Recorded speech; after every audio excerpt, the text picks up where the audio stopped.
आज हम लोग चैप्टर 4 कर रहे हैं और सब्जेक्ट क्या है आज हमारा गुड्स एंड सर्विस टैक्स का। और जो चैप्टर है वो बहुत इम्पोर्टेंट और इंटरेस्टिंग चैप्टर है अपना आरसीएम। क्या है? इसको हम लोग बोलते हैं रिवर्स चार्ज मैकेनिज्म।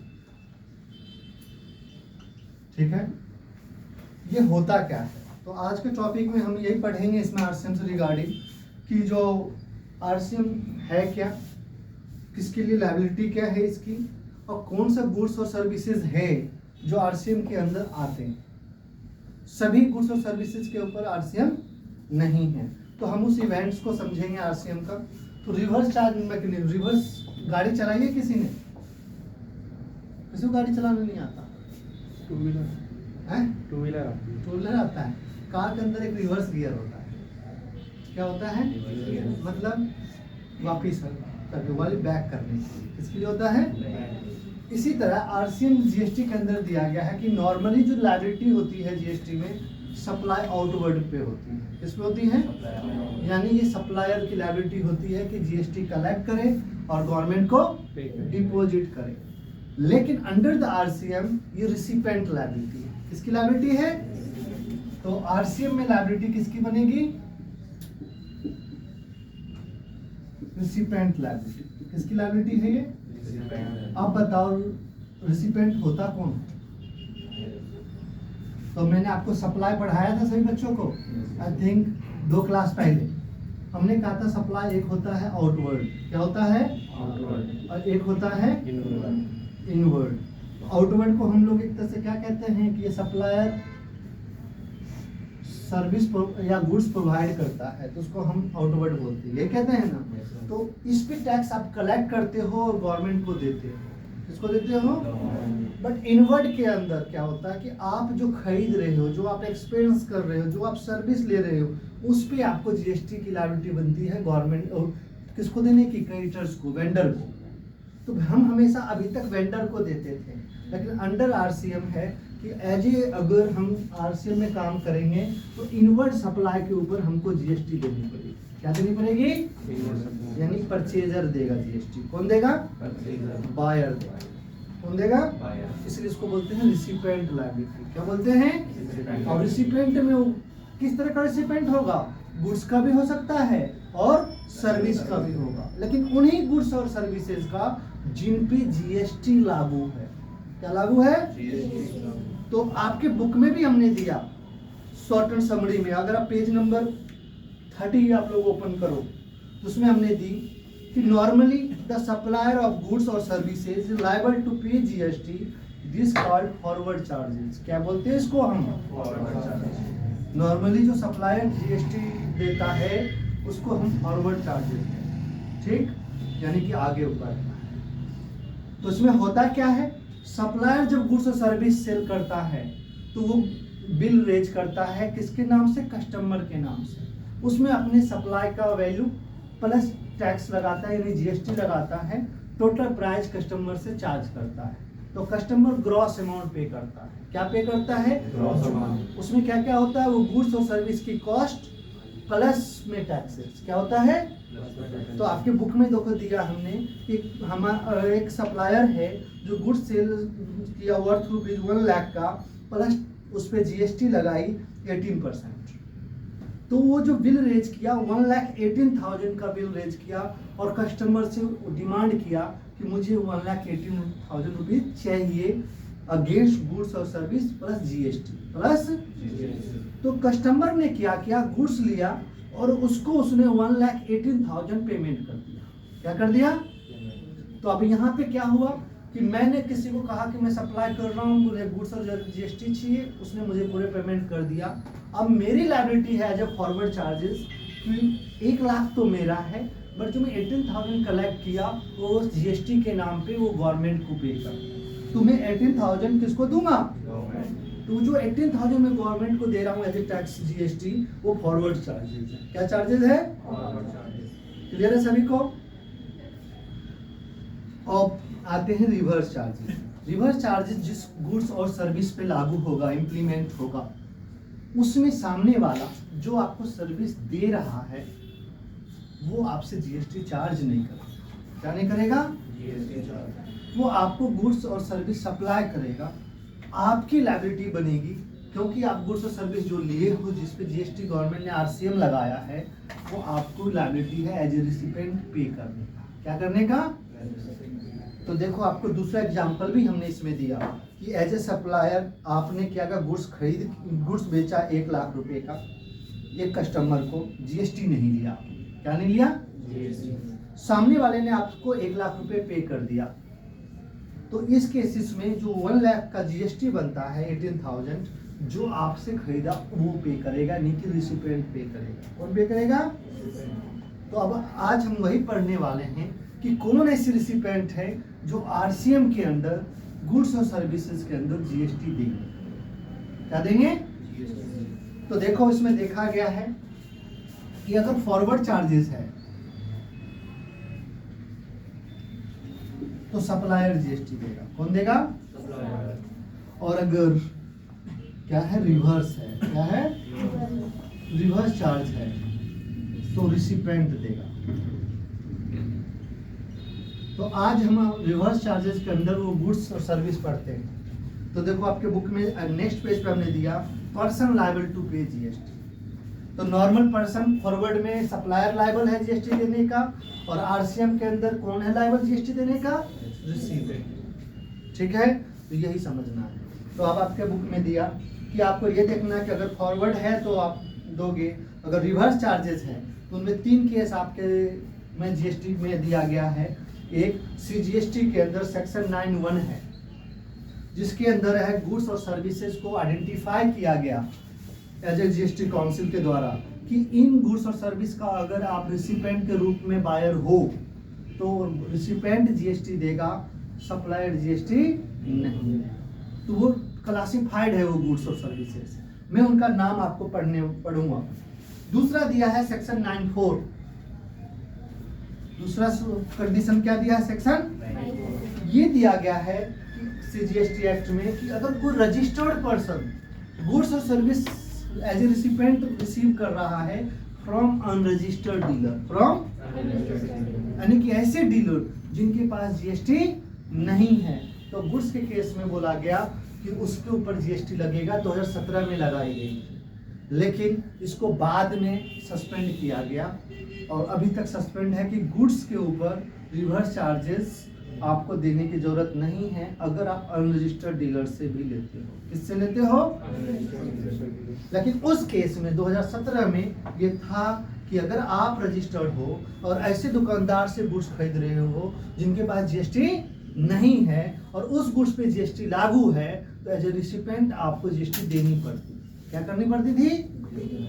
लेकिन अब उस पे सस्पेंड है, लागू नहीं है। ठीक है सभी को? थर्ड वन दिया सेक्शन 9(3), ये सर्विस के लिए दिया। किसके लिए दिया? ई कॉमर्स ऑपरेटर भी इसमें आएंगे, तो इसको भी हम लोग पढ़ेंगे। तो अभी हम सबसे पहले पढ़ रहे हैं सेक्शन 9(3). क्या पढ़ रहे हैं? सीजीएसटी का। तो लिखा है द फॉलोइंग गुड्स और which GST shall be levied under the reverse charges the recipient of goods liable to pay GST. अगर एज ए रिसिपेंट आप इस तरह के गुड्स अगर आप खरीदते हो एज ए रिसिपेंट, तो आपकी ड्यूटी बनेगी जीएसटी देने की। क्या बनेगी? ठीक, तो क्या गुड्स है? तो लिखा सप्लाई स्पेसिफाइड गुड्स, और यही गुड्स होंगे, इनके अलावा दूसरा नहीं लेंगे। पहला कैश्यू नट्स। कैश्यू किसे कहते हैं बच्चों? काजू को। तो उसकी नट्स नोट सील्ड नोट पिल का मतलब है नोट प्रोसेस्ड, प्रोसेस किया हुआ नहीं हो, पैक किया हुआ नहीं हो, एमआरपी नहीं लगा हो, रॉक है वो। क्या है? तो कहाँ से लेगा? तो जो वो कैश्यू नट्स बेचने वाला है यानी सप्लायर जो है वो फार्मर है। वो क्या है? एग्रीकल्चरलिस्ट है, एग्रीकल्चर से वो तैयार हुआ है, फैक्ट्री वाला नहीं है। फैक्ट्री वाला तो बोला अगर वो एग्रीकल्चरलिस्ट ने बेचा तो उनके पास तो जीएसटी बच्चों आप जानते ही हो कि उनको नहीं लगता है। तो ऐसे सप्लायर वो तो अपना फसल बेच ही सकते हैं ना, लेकिन जो फसल बेच रहे वो काजू होना चाहिए, और दूसरा नहीं। यहाँ गेहूं के ऊपर बात नहीं हुई, वेजिटेबल्स की बात नहीं हुई, यहाँ बात किसकी हो रही है? कैस्क्यू नट विच इज नॉट सील्ड और पील्ड। ठीक है, तो कहता है जो बायर है वो कौन है? वो ट्रेडर है जो उस काजू को बेचेगा या दूसरे को बेचेगा। तो as a traders registered person, मैं रजिस्टर्ड हूँ और मैंने फार्मर से काजू लिया, कल को मैं उसे बेचूं तो मुझे उसका जीएसटी देना पड़ेगा। यानी कि विशाल मेगा मार्ट का एग्जांपल ले लीजिए। विशाल मेगा मार्ट ने फार्मर से कांटेक्ट किया, काजू उससे खरीदा और अपने नाम से वो पैकिंग कर करके आज वो रिटेल में बेच रहा है, खुद खेती नहीं कर रहा है। खेती कौन किया? फार्मर किया। तो एज ए रिसिपेंट उस फार्मर को इसको उससे तो सिर्फ काजू का पेमेंट करेगा, लेकिन उसको खुद उसकी काजू का जीएसटी देना। क्लियर होगी सभी को? नेक्स्ट पॉइंट, बीडी रेपर लीव्स, यानी इसे हम तेंदू लीव्स कहते हैं। जानते हो ना बीड़ी बनती है, बीड़ी पत्तों से बनती है। किससे बनती है? पत्तों से। जो इस पत्ते से बनती हैं उसको हम तेंदू लीव्स कहते हैं। और वो पत्ते तो पेड़ पौधे के ही होंगे ना बच्चों, तो जिस पेड़ का है वो पेड़ किसी न किसी फार्मर का होगा। तो जो फार्मर बेचेगा कंपनी को, तो उस कंपनी को या उस ठेकेदार को जो उससे बीड़ी रेपर लीव्स खरीद रहा है उसको उसका जीएसटी देना पड़ेगा। ठीक है, उस फार्मर को नहीं जिसने बेचा। सेकेंड पॉइंट, इवन थर्ड, तंबाकू लीव्स। इसको हम जानते हो ना, तंबाकू तो तंबाकू को सब जानते हो, फिर भी उसको देसी भाषा में खैनी कहते हैं। क्या कहते हैं? खैनी। तुम जानते हो मार्केट में बहुत बिकता है, दिल्ली में बहुत फेमस भी है, लोग जानते हैं कुबेर दिस दैट है। ये क्या है? तंबाकू है। तो जो तंबाकू प्रोडक्ट है वो भी किससे बना? वो भी किसी पौधे की लीव से है, जिसको हम तंबाकू लीव्स बोलते हैं। तो उस लीव को भी खेती कौन करेगा? फार्मर करेगा। वो फार्मर पे जीएसटी नहीं है, पर जो फार्मर से वो तंबाकू लीव्स खरीद रहा है उस पर्सन के ऊपर लायबल है कि वो उसका जीएसटी पे करे। तो ये स्पेसिफिक गुड्स हैं। Fourth, silk yarn. सिल्क के जो धागे हैं वो मैन्युफैक्चरिंग फैक्ट्री में होती है, वो सिंथेटिक थ्रेड्स कह सकते हो। तो जो ये सिल्क के यार्न है, मैन्युफैक्चर अगर वो मैन्युफैक्चरिंग कर रहा है तो उसके ऊपर जीएसटी उसको देना पड़ेगा जो यार्न का बायर है, जो यार्न का बायर। ठीक है, तो यही लिखा, manufacture of silk yarns from raw silk और silk worms cocoons for supply of silk yarns. यानी कि रॉ कोकन से उसने सिल्क के धागे बनाए और वो उसको धागे को बेचेगा, तो मैन्युफैक्चर जीएसटी नहीं देगा। कौन देगा? वो रजिस्टर्ड पर्सन जो उससे थ्रेड्स खरीद रहा है। ठीक है, मानो मैं सिल्क का साड़ी बनाता हूँ, तो मैं सिल्क का साड़ी का जो थ्रेड्स है मैं कहीं दूसरी कंपनी जो बनाती है उनसे लेके आया, तो मुझे उसकी जीएसटी देनी पड़ेगी। क्लियर है? Again, supply of lottery. Lottery जानते हो ना, पहले आता था खेलने के लिए, आजकल वो कंप्यूटराइज हो गया है, लेकिन पहले पेपर में आती थी। तो वो स्टेट गवर्नमेंट और सेंट्रल गवर्नमेंट बेचती थी। कौन सी बेचती थी? स्टेट गवर्नमेंट, यूनियन टेरिटरी या लोकल अथॉरिटी, एमसीडी जैसे इस तरह का लोग बेचते थे पहले। तो वो जो बेचते थे तो गवर्नमेंट थी तो उनको जीएसटी नहीं लगेगा, लेकिन उनको वो बेचते किसको थे? डायरेक्ट कस्टमर को नहीं, वो डिस्ट्रीब्यूटर को देते थे, ट्रेडर को देते थे, डीलर को देते थे, एजेंट्स को देते थे। तो उस एजेंट की ड्यूटी है कि उस लॉटरी का जीएसटी देना पड़ेगा। क्लियर है सभी को? तो जो लॉटरी बेचेगा गवर्नमेंट वाला, बेचने वाला उसको कौन है? लॉटरी स्टेट गवर्नमेंट है, यूनियन टेरिटरी है या लोकल अथॉरिटी। अब आता है इसी तरह रॉ कॉटन है। तो रॉ कॉटन भी जानते हो ना, कपास का, बंगा का, सिमर का, ये पेड़ है जो फार्मर के द्वारा बीन के दिया जाता है। तो उस कॉटन को फार्मर अगर बेचेगा और उससे खरीदने वाला बंदा उस कॉटन से कुछ भी बनाए, कल को धागे बनाए, कुछ भी बनाए, कपड़े बनाए, तो उस कंपनी को जीएसटी देनी पड़ेगी जो उस कॉटन को बायर के रूप में खरीद रहा है, फार्मर नहीं देगा। क्लियर है? इसी तरह used vehicle, seized vehicle, conflicted goods और सप्लाई। यूज्ड व्हीकल मतलब जानते हो ना, पुराना गाड़ी, या सीज व्हीकल मतलब गाड़ी को जब्त किया गया है। ठीक है, तो वो गुड्स है और उस स्क्रैप के रूप में अगर गवर्नमेंट एजेंसी बेच रही है, कौन बेच रही है? यानी पुलिस ने 4 बाइक किसी को पकड़ा और उसको क्लेम करने के लिए कोई बाइक वाला आता नहीं है, अब वो वहां पे रख के सराएगा क्यों? उसने नीलाम कर दिया। तो जो पर्सन वहां उस गाड़ी को खरीदने जाएगा नीलाम के रूप में गवर्नमेंट के द्वारा, उसको जीएसटी देना। जरा समझ में आ गए। इसी तरह इंपोर्ट ऑफ गुड्स के ऊपर है। इंपोर्ट का मतलब जानते हो क्या होता है, बताओ? फॉरेन कंट्री से, बाहर से मंगाए। तो जो इंपोर्टर है, जो मंगा रहा है, उसको हम इंपोर्टर कहते हैं, यानी कि बायर ही कहते हैं। लेकिन वो बाहर से मंगाया है, आउट ऑफ कंट्री से मंगाया है, तो आउट ऑफ कंट्री से जो मंगाया है इसलिए वो इंपोर्ट कहलाएगा। तो उसको एज ए इंपोर्टर को जीएसटी देना पड़ेगा। किसको देना पड़ेगा? क्लियर है? लास्ट में दिया purchase of priority sector leading certificates. किसी भी प्रायोरिटी सेक्टर से कोई सर्टिफिकेट खरीदते हो, जैसे बैंक गारंटी, तो कौन देगा? बैंक देगा। ठीक है, तो वो गवर्नमेंट कहता है फाइनेंशियल इंस्टीट्यूशन से bank guarantee, letter of credit, ये सब लेना पड़ता है ना, उसका वो फीस लेता है। तो फीस लेगा तो जो इशू करवा रहा है अपने नाम से लेटर ऑफ क्रेडिट, उसको जीएसटी देना पड़ेगा। किसको देना पड़ेगा? बायर। किसको देना पड़ेगा?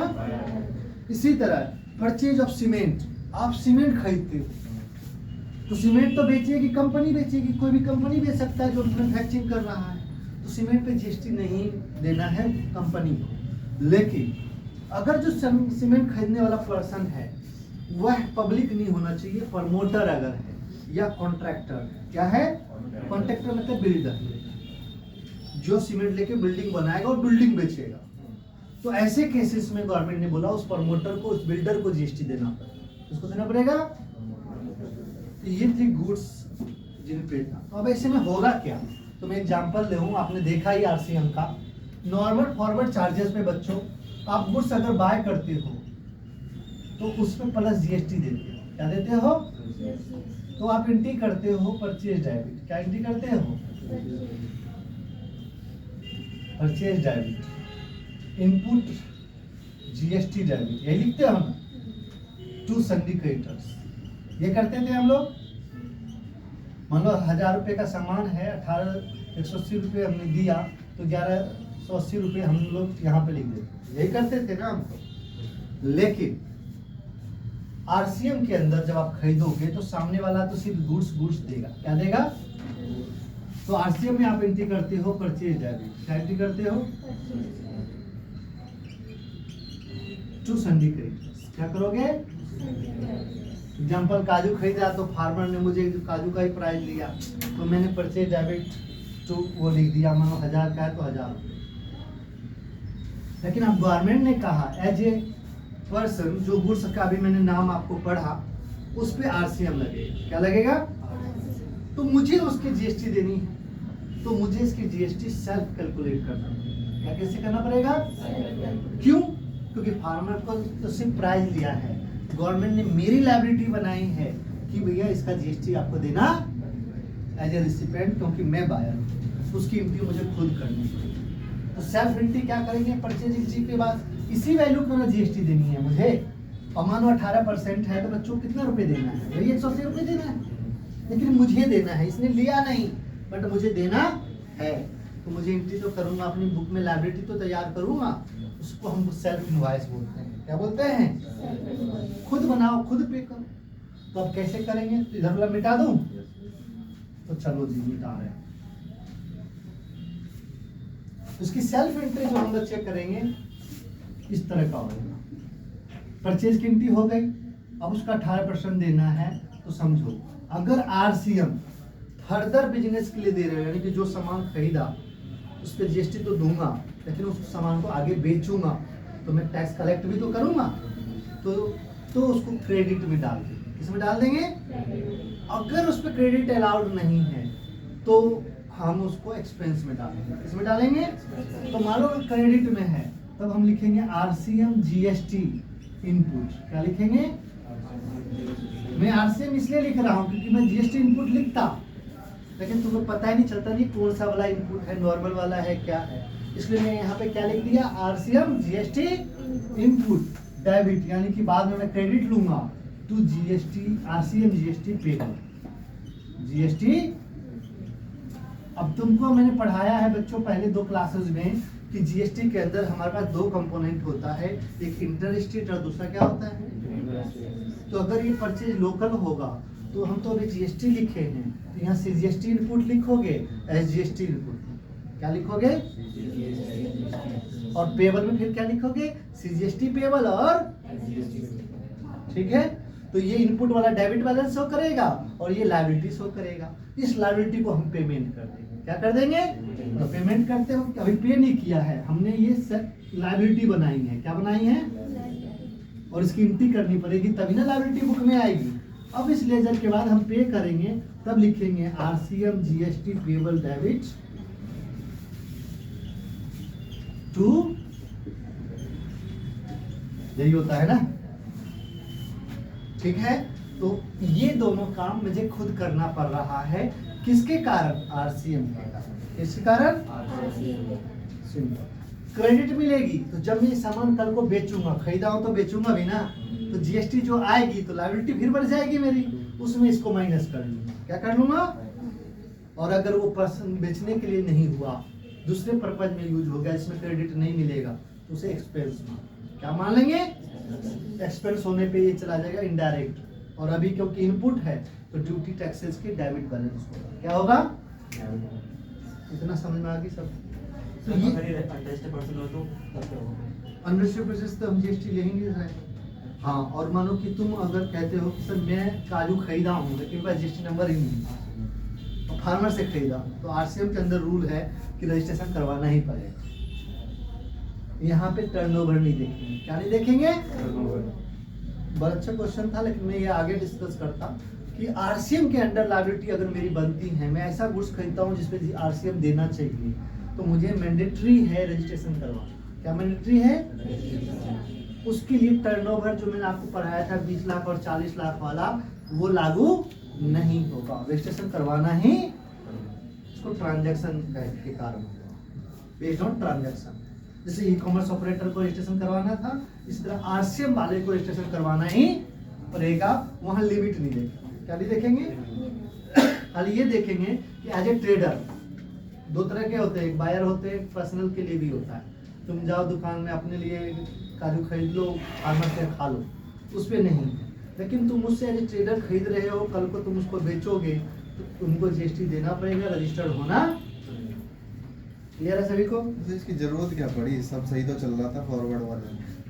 गवर्नमेंट ये चाह रही है कि कहीं फेक स्टॉक ना दिखाया जाए और टैक्स उसको समय पे मिल जाए, तो इसलिए उसने परचेज के ऊपर उसको लीगल करने के लिए दिखाया गया।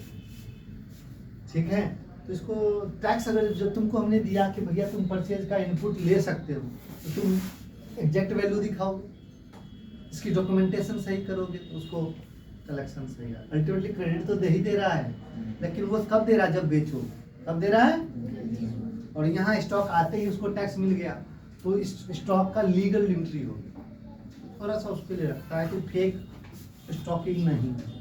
ठीक है, चलो, तो ये यही बातें आपको देखो आगे हमने एक नोट्स में बताया। Person required to pay under reverse charges has compulsory registered under GST and therefore limit are not applicable to him. यानी कि नॉर्मली पर्सन जो आरसीएम में लायबल होगा उसको रजिस्ट्रेशन करवाना ही पड़ेगा, उस पर कोई लिमिट, टर्नओवर का कोई लिमिट। ठीक है, reverse charge liability can not be discharge by using input tax credit, however credit of payment of reverse charges liable to pay। तो कहता है कि जो आरसीएम देना है, जैसे अभी ये देना था मुझे पेबल वाला, ये वाला पॉइंट, तो इसको पे करना ही पड़ेगा। तुम ये नहीं कह सकते हो कि मेरा पुराना इनपुट बचा हुआ है इससे इसको माइनस कर देते हैं। नो, अभी आपका जो आरसीएम बनाई, जो काजू खरीदा मैंने, इसकी ये एंट्री होगी और ये टैक्स पेमेंट होगा। ठीक है, ये हम नहीं कहेंगे कि ये जो पेबल बनी मेरा, तो मेरे पास पहले का इनपुट बचा है उसमें माइनस करते हैं, वो नहीं है। ये रिसिपेंट के रूप में पे करना ही, जब तक पे नहीं करूंगा तो पता ही नहीं चलेगा ना आरसीएम पेमेंट हुई, इसलिए पे करना। क्या करना है? उसमें बोला आईटीसी डिस्चार्ज नहीं करेंगे, एडजस्ट नहीं करेंगे। हाँ, या आगे बोला credit of payment of reverse charges, यानी कि जो तुमने रिवर्स चार्ज पे किया इसका एडजस्ट कर सकते हो आने वाले जो नॉर्मल सप्लाई का जो लायबिलिटी बनेगा उससे। लेकिन आरसीएम में इनपुट एडजस्टमेंट। दूसरा, आरसीएम के अंदर तुम एडवांस पेमेंट करते हो। क्या पे करते हो? यानी काजू वाले से मैं काजू खरीदने गया तो उससे मैंने कहा फार्मर को कैसा है कि देखो तुम अपना काजू का फसल मेरे को ही बेचना, और रेट वगैरह हमने उससे फिक्स कर दिया। उसने कहा कि सर जब होगा तब देखेंगे। मैंने कहा मेरे को डाउट हुआ ये कल को मुझे ना दे, तो मैंने उससे पहले ही कहा कैसा कर, जो भी काजू का मैं लूँगा 50,000 अभी से पकड़। तो हमने एडवांस में क्या कर दिया, पे कर दिया। अब वो जब वो एडवांस दिया तो जीएसटी की लायबिलिटी एडवांस पे भी बनेगी आरसीएम के रूप में। इसके रूप में और एडवांस का 50,000 का जो जीएसटी देना है वो गवर्नमेंट को मैं पे करूँगा। जब बिल बनेगी और फर्दर उसमें वो 50,000 कम का बनेगा। क्या बनेगा? तो हमको उस 50,000 का दोबारा जीएसटी देने की जरूरत। तो इसने बोला एडवांस अगर पे करते हो तो उसमें भी लायबिलिटी है, जीएसटी का देना पड़ेगा। तुम ये ना कहो कि मैंने फार्मर को 50,000 दिया तो जीएसटी अभी नहीं देंगे, जब खरीदेंगे तब देंगे, वो नहीं, आपको देना। ठीक है, एग्जाम्पल लेते हैं। Mister V Savalkar, a farmer cultivated cashew nut shelled और peeled in Goa. There were sold the Swad Cashew Industry Private Limited for ₹3 lakh, registered in Goa, applicable GST 5%। कहता है कि जो हम सामान है उस बंदे ने, आंचल ने, बी सावलकर जो है उन्होंने काजू बेचा। किसको बेचा? स्वाद को। तो इस पे जीएसटी किसको देना पड़ेगा? स्वाद। किसको देना पड़ेगा? स्वाद कैस्क्यू नट्स को। क्योंकि he is the buyer from B Savalkar. ठीक है, तो कहता है कैसे? तो बोला 3 लाख का 5% उसको जीएसटी देना पड़ेगा। तो इसने यही लिखा है, this cases GST payable by the recipient Swad cashew industry private limited, amount of GST payable is CGST 2.5% of 3 lakh और सीजीएसटी 2.5 ऑफ 3 लाख 7,500 7,000। क्लियर है सभी को? नेक्स्ट एग्जांपल भी सेम ही है। Shalimar industry manufactured the silk yarns in Malda, West Bengal, supplied 100 kg of silk yarns at the rate of 300 per kg to Banglamukhi Private Limited, listed in Kolkata, west of Shalimar. Industry has input of rupees 6,100, input 6,100 CGST में भी है और SGST में भी है। तो क्या credit किसको मिलेगा और किसकी लायबिलिटी है जीएसटी देने की? सो बताओ, यहाँ जीएसटी कौन देगा? बंगलामुखी या शालीमार?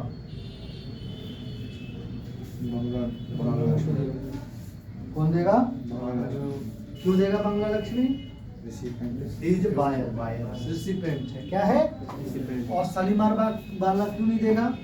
क्योंकि वो मैन्युफैक्चरर है। क्या मैन्युफैक्चरर है? Silk yarn. क्या है वो? अभी आपने रिवर्स चार्ज में पढ़ा कि अगर सिल्क यार्न मैन्युफैक्चर होता है तो उसका बायर देगा, तो ही देगा। अगर ये कॉटन यार्न होता तो नहीं होता। कॉटन पे है, कॉटन यार्न की बात नहीं हुई, कॉटन क्लॉथ के ऊपर बात नहीं हुई, यहाँ बात हुई है सिल्क यार्न से, इसलिए इसको लिए। क्लियर है सभी को? तो ये चीज वही बच्चों प्रैक्टिकली ध्यान रखना। तो इन्होंने यही कहा कि बंगलामुखी जीएसटी पेबल होगा और वही 7,500 होगा। कितना होगा? बुक में 0 कम है। ठीक है, तो यही लिखा, reverse charge liability can not be discharge of input tax credit. यानी कि शालीमार कह रहा था बंगलामुखी कि मेरे पास आईटीसी है तो उसको माइनस नहीं करेगा, उसको पूरा 7,500 पेमेंट करना पड़ेगा। ठीक है, क्योंकि इसके अंदर इनपुट एडजस्टमेंट नहीं होगी। ओके, तो 7,500 ही पेमेंट करना पड़ेगा बंगलामुखी को। ओके, अब आता है सर्विस को देखते हैं। इसको देखें, गुड समझ गए सब लोग? किसी को कोई डाउट? तो अब आप देखो सर्विस। तो यहाँ पे बड़ा अच्छी बात है कि लिस्ट आपके बुक में हमने दिया, जो जो नाम दिया है उन्हीं पे आरसीएम है, दूसरे सर्विसेज और गुड्स पे आरसीएम। क्लियर है? तो अब आप देखो दिया, सबसे पहले हमने दिया goods and transport agency. Goods transport, इसको बोलते हैं जीटीए, यानी कि वो ट्रक्स, वो कंटेनर्स जो कि गुड्स ले जाते हैं और कस्टमर के घर पे पहुंचाते हैं, यानी ट्रांसपोर्ट एजेंसी। अपना गाड़ी के लिए नहीं दिया है, ठीक? और वो भी नहीं जो पैसेंजर ले जाता है, वो कार टैक्सी वाला की बात नहीं किया है, ये बात किया है गुड्स ट्रांसपोर्ट एजेंसी की। तो बोला गुड ट्रांसपोर्ट एजेंसी अगर है जीटीए, तो जो फैक्ट्री का सामान वो लेके जा रहा है उस फैक्ट्री वाले को जीएसटी देना पड़ेगा, उस गोडाउन वाले को जीएसटी देना पड़ेगा। जीटीए जीएसटी नहीं लेगा। जीटीए तो इस केसेस में रजिस्टर्ड पर्सन देगा। कौन देगा? जो बिजनेस कर रहा है। एग्जाम्पल में देखो दिखा, ए लिमिटेड कंसाइनर है, एक्स लिमिटेड जीटीए है, ट्रक वाला है, और बी लिमिटेड कंसाइनी है जिसको सामान मिलेगा। तो ए लिमिटेड ने एक्स लिमिटेड को बोला कि भाई ये सामान लो और बी लिमिटेड को पहुंचा दो, उसने पहुंचा दिया। तो एक्स लिमिटेड ने अपना फेयर लिया और बी लिमिटेड को सामान मिला। लेकिन यहाँ जो है ए लिमिटेड की लायबिलिटी बन जाती है जीएसटी देने की। क्या देने की? क्यों? तो किसका सामान लेके जा रहा है वो? ए लिमिटेड का। तो बायर ऑफ गुड सर्विसेज कौन हो गया? ए लिमिटेड। हम कुरियर करते हैं तो कुरियर चार्ज किसको देना पड़ता है बच्चों? जो भेजता है। जो और लेता कौन है? कुरियर कंपनी लेता है। तो मुझे उस कुरियर चार्जेस पे अगर जीएसटी नहीं लगता, बाई चांस लगता है कुरियर पे, जीटीए के केस में बता रहा हूँ, तो मुझे उसकी जीएसटी भी देनी पड़ेगी। यहाँ यही लिखा गया। नोट, ट्रक टेम्पू इसमें नहीं आएगा। ठीक, खुद का गाड़ी है, तुम खुद के गाड़ी से पहुंचाते हो तो जीटीए नहीं आएगा। छोटा हाथी बड़ा हाथी लेके, ठीक है। ट्रांसपोर्टर होना चाहिए। क्या होना चाहिए? जैसे देखते हो ना अपने इधर तिगरी के कोने पे बस ट्रक वाले खड़े रहते हैं ना, टेम्पो वाले, वो सब जीटीए का है। क्या कहलाएंगे? ठीक है। तो अब आते हैं दूसरा। इसी तरह legal services by the advocates, जो लॉयर्स हैं वो अपना लीगल सर्विसेज दे रहे हैं। किसको? कंपनी को। किसको दे रहे हैं? कंपनी को। तो एडवोकेट्स अपना सिर्फ फीस लेंगे, लेकिन जो कंपनी है, जो रजिस्टर्ड पर्सन है, जिसका वो सर्विसेज दिया है बिजनेस वाला, उसको जीएसटी देना पड़ेगा। क्या देना पड़ेगा? तो बिजनेस ट्रेडिटी, पर्सनल नहीं। अगर मेरा पर्सनल में किसी से लड़ लूँ और मुझ पे केस हो गया और मैं वकील से सर्विस लूँ तो कोई फीस लेगा, जीएसटी नहीं लेता है, तो मुझे आरसीएम देने की जरूरत नहीं है। बट मेरा दुकान है और दुकान में किसी ने मुझे ग्राहक ने पे केस कर दिया, तुमने खराब सामान दिया, अब मुझे उस केस को डिफेंड तो करनी पड़ेगी ना। तो मैंने उसके लिए लॉयर है हायर किया अपने दुकान के लिए, और मेरे बिजनेस का लॉयर केस लड़ा और उसको मुझे फीस देना पड़ रहा है। तो लॉयर तो फीस लेगा, बट मुझे उसकी आरसीएम के रूप में जीएसटी देना पड़ेगा। क्यों? क्योंकि इन्होंने क्या लिखा? इन्होंने लिखा any business identity located in taxable territory. कोई भी बिजनेस करने वाला बंदा अगर टैक्सेबल टेरिटरी में रहता है तो उसको आरसीएम देना। इस पे एग्जांपल दिया कि mister Dushyant Dev issue a bill of ₹20 lakh to Tata and sons defending the legal suit to in supreme court. In this cases GST payable to the Tata and sons. GST कौन देगा? क्लियर है सभी को? तो ये भी बच्चों ध्यान रखना है।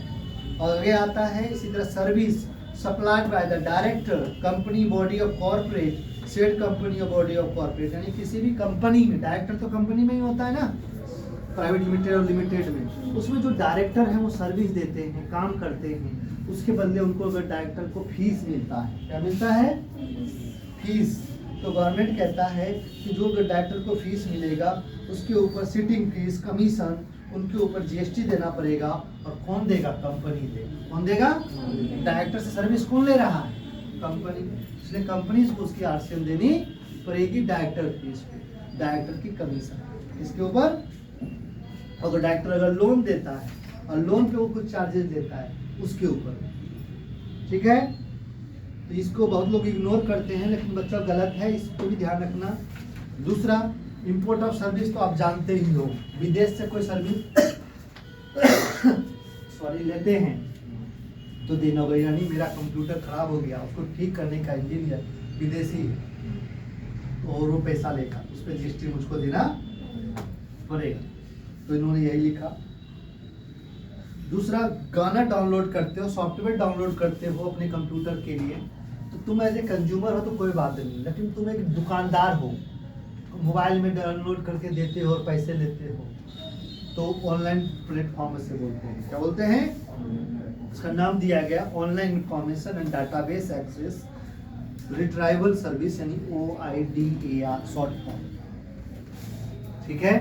तो इसमें देखो पिक्चर में आपको म्यूजिक दिया है, हमने क्या दिया है, बोला ये आप डाउनलोड कर रहे हो नॉन टैक्सेबल टेरिटरी से, यानी बाहर के लोगों से, इंडियन नहीं है, बाहर से। तो बोला कोई भी अगर पर्सन इस तरह का है तो उसको जीएसटी देना पड़ेगा। Any person located in taxable territory other than fraud, तो सभी को देना पड़ सकता है, कुछ लोगों को छोड़ के, जैसे गवर्नमेंट को नहीं देना पड़ेगा, लोकल अथॉरिटी को नहीं देना पड़ेगा, गवर्नमेंट अथॉरिटी को नहीं देना होगा, इंडिविजुअल को नहीं देना होगा। इंडिविजुअल वो जो पर्सनल के लिए भी है, दुकान चलाते हैं तो वो नहीं, ठीक है। इसी तरह एग्जांपल दिया, सारेगामा लिमिटेड है download the songs from Apple store, पे ₹120, तो जीएसटी पेबल सारेगामा इंडिया को होगा और उसको उसकी जीएसटी देना। डाउनलोड किसने किया, सारेगामा वाले ने, उनको देना, ठीक है। तो ये थी सर्विसेज। देखो सेक्शन 9(4) बच्चों सस्पेंड हो रखा है ना, बुक में लिखा है ना, आप देख लो, लिखा सब section 9(4) of CGST, section 5(4) IGST, supply of by unregistered person to a registered person suspended till 19 तक के लिए था, लेकिन आज तक है, अभी तक इसको लागू, ठीक है। तो ये लागू है। तो ये थी आरसीएम, क्या थी, इसकी मैंने जो एंट्री जो आपको पढ़ाया, देखो बुक में हमने एंट्री भी दिया है करके, तो ये नेक्स्ट क्लास में डिस्कस करेंगे हम लोग। अदरवाइज मैंने बोर्ड पे आपको एंट्री कर दिया, मैंने अलग अलग किया है, तुम चाहो तो इसको एक साथ भी मर्ज कर सकते हो, purchase debit, input debit to party up to GST पे, ऐसा भी कर सकते हो। मैं अलग करना अच्छा है, सेपरेट करोगे तो गलती नहीं होगी, क्या नहीं होगी। तो आपके बुक पे हमने दोनों एंट्रीज दी हैं, आप देख लीजिएगा। नेक्स्ट क्लास में इसके हम असाइनमेंट्स एंड इंटरव्यू क्वेश्चंस लेंगे, ठीक है। तो आप घर पे जाके इसको पढ़ना, दोबारा जो जो डाउट होगा उसको अंडरलाइन करना। और अब आप समझ गए कि अभी तक आप समझते थे कि जीएसटी हम ओनली सप्लायर के रूप में ही देते हैं, और आज आपने क्लासेस में क्या सीखा कि एज ए बायर भी हमको जीएसटी देनी पड़ेगी गवर्नमेंट को। किसको, नॉर्मली एज ए बायर हम जीएसटी कस्टम वेंडर को देते थे, वो गवर्नमेंट को देता था। यहाँ पे क्या हो गया, मैं खरीदा हूँ तो मुझे ही देना, यानी रोड पे मैं चल रहा हूँ तो टोल टैक्स मुझे ही देना पड़ेगा, ठीक है। वो गाड़ी वाला कहेगा भाई मैं तुमको लेके जा रहा हूँ, तुमको देना पड़ेगा, इसलिए बायर के रूप में देना है। किसको देना है, क्लियर है सभी को।